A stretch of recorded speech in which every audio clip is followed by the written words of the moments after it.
this story in the book of Daniel about Shadrach and Benny. They talk about how they refuse to be idolaters. And I was thinking about this and pondering over how in the ancient pagan worlds, the idea of idolatry was that they would go and try to gain the favor of a particular god by sacrifice. Maybe it was a sacrifice of bull or some other animal, or cereal libation, or giving money to their temple. Or they also had these cult prostitutes, and they would have these orgies as part of it. Anything to get the attention of the gods so that they could then get what they wanted from those gods. And that's a completely different understanding from how the Jewish people, and now of course as Christians, we understand our relationship with God. We're not trying to curry favor with Him, but we're in relationship with Him. God is our Father, our Abba. And I've said this before, that we worship that which we think will satisfy our deepest desire. God, therefore, in giving us the first commandment, "You shall worship no other gods beside me," is saying, I am the fulfillment of your deepest desire. It's not that God is saying, come on, give me something so that I can give you something, but rather He knows that our very being longs to worship God because He is the one who will satisfy our deepest desire. The pagan understanding, though, was, I have these desires within me, and so I need the gods then to give me something so I can satisfy those desires, staying very much on the surface.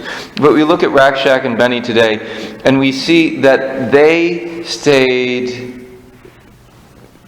pure to their faith. They must have discovered that intimate relationship with God. They must have realized God is the only one that can satisfy my desire.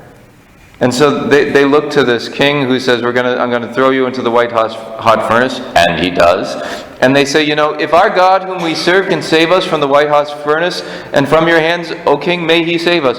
But even if He will not, know that we will not serve your God, because we know those gods will not satisfy our desire, and God will satisfy our desire for our deepest longing, our longing for union with Him, even if it's through our death.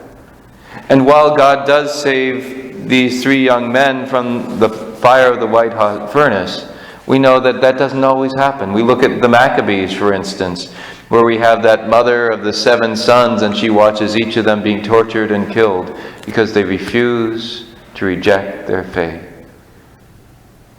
And of course, so many throughout the centuries. But it comes not from okay, I'm not supposed to be idolatrous because then I'm going to go to hell, but rather it comes from falling in love. When I was in seminary, we had a scriptwriter from Hollywood come in to speak to us, to talk to us about the beauty of stories and how they draw us in. And she was a Catholic scriptwriter, part of a Catholic Guild of Scriptwriters in Hollywood. And she started talking to us about a movie that had just come out a few years earlier, which was The Prince of Egypt. You may remember that story of the Exodus, the Prince of Egypt, an animated story.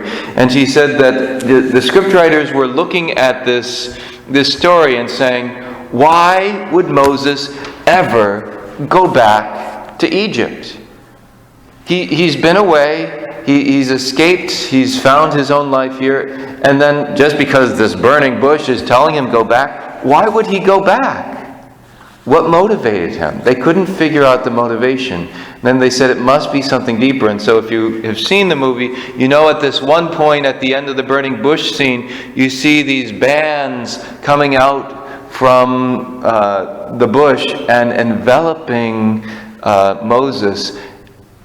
And going back to Hosea where it says, my bands of love will draw you, will lure you to the desert. He's saying it had to be that he fell in love. Not that God commanded him, but because he fell in love. And Shadrach, Meshach, and Abednego must have fallen in love with God and known he is the only one who can satisfy. And so I will go to death because I know our God is bigger than that. In the gospel today, Jesus says, you will know the truth. If you remain in my word, you will truly be my disciples, and you will know the truth, and the truth will set you free. And here is the truth, that God is the only one who can satisfy our deepest longing, because our longing isn't for stuff or things, or even for relationship fully on this earth. Our longing is for eternal relationship, for love. Love that will not die. Love that loves me not for what I can give, but for who I am. Our longing is to love and to be loved purely and perfectly. And only God can give us that. May we allow God to draw us in those bands of love, drawing us to his heart, so that we may fall in love with him, or fall deeper in love with him, and know the truth, and so be set free.